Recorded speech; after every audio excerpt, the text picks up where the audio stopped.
আসসালামু আলাইকুম সুপ্রিয় শিক্ষার্থীবৃন্দ।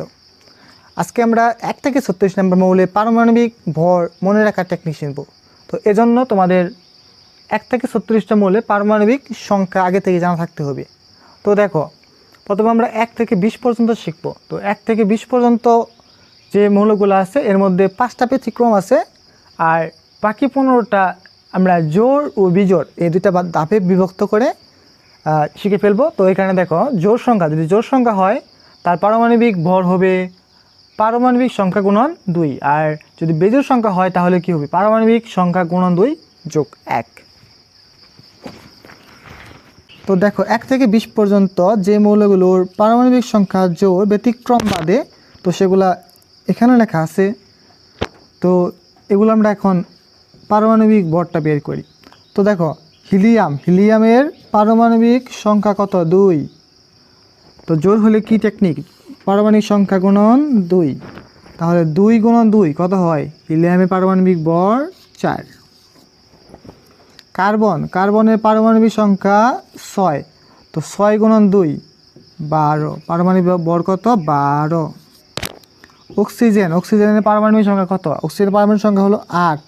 তাহলে পারমাণবিক ভর হলো 8 গুণন 2 16। নিয়নের পারমাণবিক সংখ্যা 10। তো পারমাণবিক ভর 10 গুণন 2 কত হয়? 20। তো ম্যাগনেসিয়ামের পারমাণবিক সংখ্যা কত? 12। তাহলে পারমাণবিক ভর কত? 12 গুণন 2 24। সিলিকনের পারমাণবিক সংখ্যা কত? 14। তো 14 গুণন 2 28। 28 হলো পারমাণবিক ভর। সালফার 16, 2 দ্বারা গুণ করলে 32, পারমাণবিক ভর 32। তো এখন বিজোড় সংখ্যার ক্ষেত্রে শুধুমাত্র আমরা একটা যোগ করব, পারমাণবিক সংখ্যা গুণন 2 প্লাস 1। তো 1 থেকে 20 নাম্বার মৌলের মধ্যে যে বিজোড় সংখ্যাগুলো আছে তো এগুলো সেখানে লেখা আছে। তো দেখো, লিথিয়ামের কত? 3। তাহলে 3 গুণন 2 6 প্লাস 1 7। বোরন কত? 5 গুণন 2 প্লাস 1, তাহলে কত হলো? 11। ফ্লোরিন কত? 9 গুণন 2 18 আর একে 19। সোডিয়াম হলো 11 গুণন 2 22 আর একে 23। অ্যালুমিনিয়াম 13 গুণন 2 26 আর একে 27। ফসফরাস 15 গুণন 2 যোগ 1 31। ক্যালিয়াম বা পটাশিয়াম 19 গুণন 2 38 একে 39। তো ব্যতিক্রম কোনগুলা? ব্যতিক্রম হলো এই ছোট্ট টেকনিকের মাধ্যমে জেনে রাখতে পারবো। তো এটা হলো বেনি করলো আর্জিনা হলো বুথ। তো বেনি করে তাকে বুথের মতো লাগতেছে, এটা এনে প্রকাশ করা হয়েছে। তো দেখো, বেগারে এটাতে আসবে বেরিলিয়াম। তো বেরিলিয়ামের কত? 4। তো এটা বেরিলিয়াম হলেও এটা একমাত্র 1 থেকে 20-এর মধ্যে এটা জোড় সংখ্যা হলেও এটা কি করে? বিজোড়ের রুল ফলো করে। তো বিজোড়ের রুল কি? পারমাণবিক সংখ্যা গুণন 2 প্লাস 1। তো 4 গুণন 2 8 যোগ 1। তো বেরিলিয়ামের পারমাণবিক ভর 9। তো বেরিলিয়াম যেহেতু একটা বিজোড়ের টেকনিক দখল করেছে, তো এইখানে দিয়ে হলো নাইট্রোজেন কি করে? নাইট্রোজেন বিজোড় হওয়া সত্ত্বেও জোড়ের টেকনিক দখল করে। তো জোড়ের কত হবে? 7 গুণন কত? 2 14।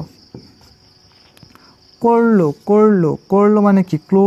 ক্লোরলো দিয়ে ক্লোরিন মনে রাখবো। ক্লোরিন হলো দশমিকের বন্ধু 35.5। আর্জিনা মানে কি? আর্গনের মনে রাখবা। তো আর্জিনা একটু দুষ্ট প্রকৃতির মেয়ে। তো সে রসায়নে পেল মাত্র 4 নাম্বার, একসাথে মাত্র 4 নাম্বার পাইল। তো এটা আমরা আর্গনে কত? 18। তো 18 গুণন 2 করবো। 18 গুণন 2 36 যোগ করব 4। তো কত হবে? 40। আর হলদি হলো হাইড্রোজেন, প্রথম মৌল। হাইড্রোজেনের পারমাণবিক ভর 1 আর পারমাণবিক সংখ্যা কত? 1। তো এইটুকুই ব্যতিক্রম। তো মেনলি এখানে বেরিলিয়াম জোড় হওয়া সত্ত্বেও বিজোড়ের বন্ধু, নাইট্রোজেন বিজোড় হওয়া সত্ত্বেও জোড়ের বন্ধু, আর ক্লোরিন হলো দশমিকের বন্ধু। আর আর্জেনা মাত্র 4 পেয়েছিল, তো 2 গুণ করে 4 করব, যোগ করব। আর প্রথম মৌল, এটা তো সবারই মনে থাকে, 1 1, দুইটাই 1। এখন আমরা 21 থেকে 30 পর্যন্ত মৌলের পারমাণবিক ভর কীভাবে সহজে মনে রাখা যায় সেটা শিখব। তো প্রতিটার ক্ষেত্রে আমরা শুরুতে 2 দ্বারা গুণ করব, 2 দ্বারা গুণ করে আমরা এই সংখ্যাগুলো যোগ করব, তাই হয়ে যাবে। এই সংখ্যাগুলো যোগ করব। তো এটা কীভাবে মনে রাখবে? দেখো 45 জার্সি নাম্বার কার? 45 জার্সি নাম্বার হচ্ছে রোহিত শর্মা এবং ইমরুল কায়েসের। তো প্রথমে লিখবা 3 3 3 লিখে 3টা 45, 3টা 45। এরপরে সিম্পলি 355 এটা মনে রাখবা। এভাবে মনে রাখা যায় খুব সহজে। তো স্ক্যান্ডিয়াম কত হবে? পারমাণবিক সংখ্যা হলে 21, তাহলে 21 গুণন 2 কত হয়? 42। 42 সাথে 3 যোগ করব, তাহলে 45। টাইটেনিয়াম কত? টাইটেনিয়াম হলো 22, 22-এর সাথে 2 গুণ করব 44, 44 আর 4-এ কত হয়? 49। ভ্যানাডিয়াম কত? 23, 23 গুণন 2 46, 46 সাথে 5 যোগ করব, তাহলে কত হলো? 51। ক্রোমিয়াম 24, 24 গুণন 2 কত হয়? 48, 48 সাথে 4 যোগ করব, 52। ম্যাঙ্গানিজ 25, 25 সাথে 2 গুণ করব 50, 50 সাথে 5 যোগ করব, 55।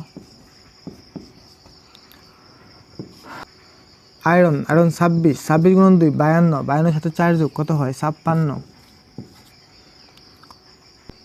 ক্লোবার্ট 27, 27 গুণন 2 54, 54 সাথে 5 যোগ করলে 59।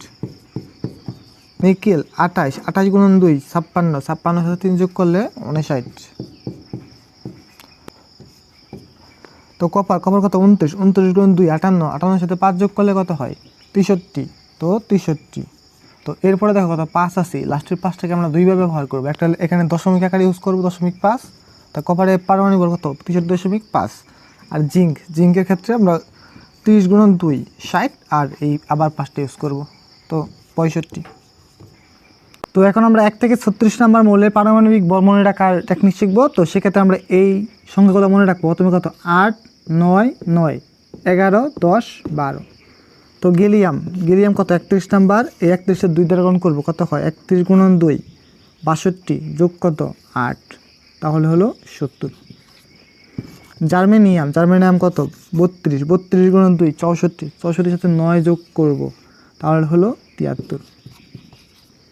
আর্সেনিক কত? 33, 33 গুণন 2 কত হয়? 33 সাথে 2 গুণ করলে কত হয়? 66, 66 সাথে 9 যোগ করব, তাহলে কত হবে? 71 75।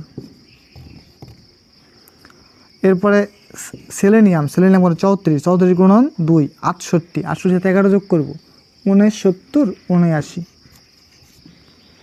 তারপরে ব্রোমিন 35, 35 গুণ 2 35 গুণ 2 কত হলো? 70, 70 সাথে 10 যোগ করবো, 80। ক্রিপ্টন 36, 36 গুণ 2 72, 72 সাথে 12 যোগ করবো, 84। তো এভাবে খুব সহজেই 1 থেকে 36 নাম্বার মৌলের পারমাণবিক ভর মনে রাখা যায়। সম্পূর্ণ ভিডিও দেখার জন্য অসংখ্য ধন্যবাদ। আসসালামু আলাইকুম।